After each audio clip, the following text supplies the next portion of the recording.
Guys, and welcome back to my channel, Just an Ordinary Girl. Today I just want to show you real quick how I made this recipe. It is a fresh cucumber salad, and it's original.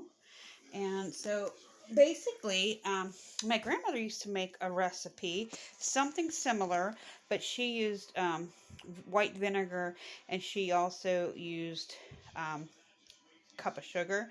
But I decided, since we're not doing sugar, to use dates. Now I use 30 dates.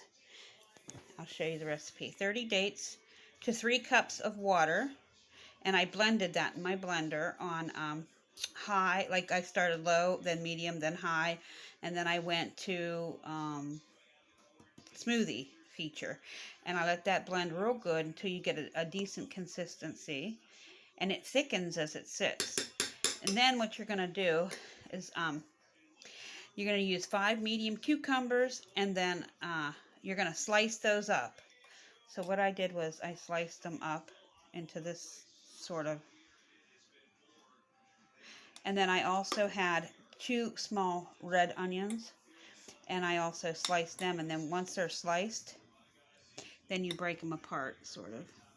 Okay? And I also used 1 capful of apple cider vinegar, Bragg's, and 1 teaspoon of white vinegar. And so basically, once you make your dates and your water, that's going to be your sugar, right? And then you're going to add your vinegars into the blender and just continue blending until it blends real nice.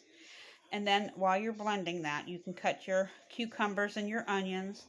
And then you're going to get a bowl. See, I got this type of bowl here.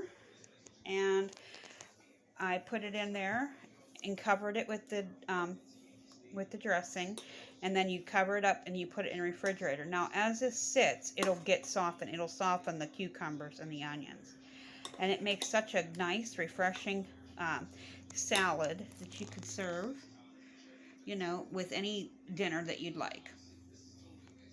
Okay, I hope you like this. This is an original recipe, and I hope you like this and give it a try. Thank you very much for watching, and y'all have a nice day. Bye-bye.